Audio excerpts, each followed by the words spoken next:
Apakah manfaat kesehatan kita bangun malam untuk sholat tahajud menurut ilmu kedokteran?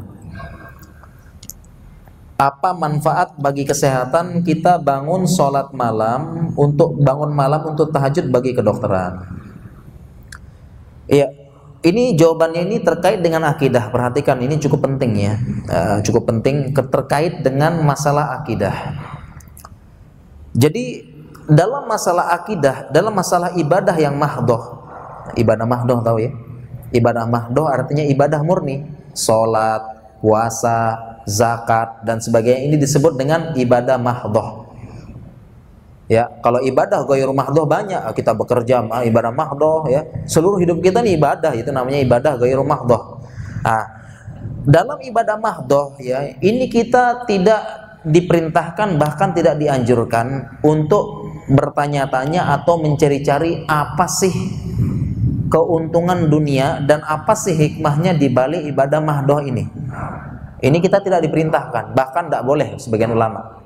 Jangan. Ya, jangan apa sih keuntungannya?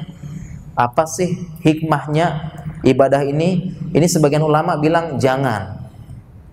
Jangan dicari apa, mencari-cari hikmah sampai takalluf, membebani diri, manfaat dari apa? Dari ibadah mahdoh. Ya. Mungkin kalau ditanya apa manfaat kesehatannya bangun sholat malam tahajud, mungkin jawabannya ada mungkin ya. Manfaat kesehatannya ada mungkin. Bahkan ada dulu zaman sekitar 15 tahun yang lalu ya, saya SMA tuh itu, yang bilang pelatihan sholat malam. Pelatihan sholat malam itu, sholat malam nanti bisa sembuh, bisa stroke-nya sembuh, bisa diabetesnya teratur, hipertensi teratur, gitu ya. Pelatihan sholat malam, ya, bisa sembuh katanya. Dan secara teorinya begini-begini, tetapi yang benar ya, dalam ini pelajaran akidah kita untuk ibadah mahdoh jangan. Lebih baik jangan kita mencari hikmah ibadah apa. Lebih baik jangan kita mencari apa keuntungan di balik ibadah tersebut, apa hikmahnya untuk ibadah mahdoh, jangan. Ya, jangan. Mengapa demikian? Sekarang begini logikanya. Ini logikanya begini ya. Ada si A ini dia ya orang kampung, si A ya Pak? Orang kampung, orang deso misalnya. Deso. A ini orang kampung. Ya. Dia tidak tahu mengenai keuntungan puasa. Ya, karena puasa ini kan ada keuntungannya. Puasa ini ada hikmahnya, puasa ini bisa bikin sehat, bisa bikin, apalagi perempuan-perempuan ya, diet dan sebagainya, ajang diet sekaligus ya. Ini ada hikmahnya begini ya, pokoknya secara medis, manfaat puasa secara medis. Ini si A. Si A ini orang apa? Orang deso. Ya. Enggak tahu dia apa, enggak tahu manfaat medis manfaat puasa secara medis, enggak tahu. Si A ini orang deso pokoknya. Ya, enggak tahu apa-apa. Enggak tahu dia apa itu apa, enggak tahu apa itu apa gini sehat apa, enggak tahu.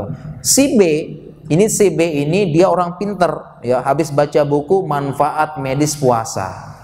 Ini si B. Tahu dia manfaatnya begini, teorinya begini, mantau. Si B habis baca buku apa?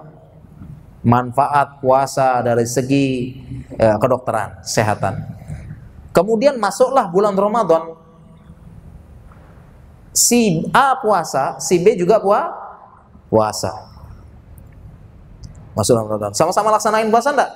Sama-sama. Ini si A ini yang tidak tahu teorinya, dia tidak tahu teorinya puasa bikin sehat, puasa begini dan sebagainya. Si A ini tidak tahu. Tapi ketika masuk bulan Ramadan, si A puasa, kira-kira si A ini dapat enggak teori-teori mengenai kesehatan tadi? Dapat enggak dia si A? Manfaat puasa secara medis dapat enggak si A? Nah, dapat si A juga. Sehingga kalau ibadah mahdoh enggak usah kita cari apa manfaatnya, apa ibadahnya, apa hikmahnya, apa manfaat medisnya, apa fungsi ini dan sebagainya, ternyata hikmahnya tidak perlu kita cari. Ibadah mahdoh ini, kenapa kamu sholat? Sami'na wa ata'na, kan gitu. Kenapa kamu sholat? Allah sudah bilang aqimis sholat. Kenapa kamu puasa? Allah sudah bilang kutiba alaikumusiyam. Kenapa kamu zakat? Allah sudah menjelaskan atuz zakat, kan gitu. Ya kan? Jadi kalau ibadah mahdoh tidak usah kita cari-cari apa ininya, apa manfaatnya, laksanakan aja udah. Ya, laksanakan. Beda dengan si B tadi, ya dia sudah baca manfaat medis puasa, salah satunya adalah benar-benar menurunkan berat badan. Sudah nih, niatnya sudah kepecah dua nih. Jadi yang lainnya Allahu Akbar, makan buka puasa, dia langsung ketimbangan. Ya, kalau turun alhamdulillah, kalau naik astagfirullah.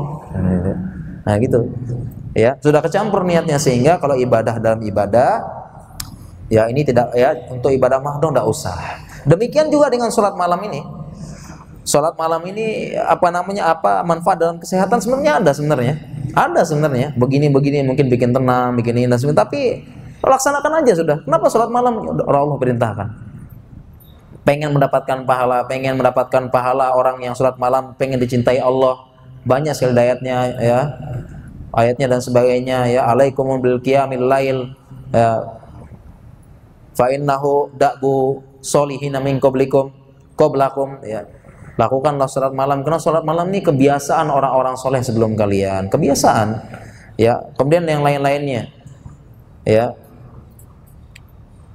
yang lain-lainnya disebut supaya untuk kita perintah untuk sholat malam. Kenapa sholat malam ini? Sudah karena perintah Allah dan Rasulnya. Mau bikin sehat, mau ndak apa, yang penting saya sudah melaksanakan perintah Allah dan Rasulnya. Jadi demikian, ya ini masalah kita penting, ya terkait manfaat kesehatan, ya.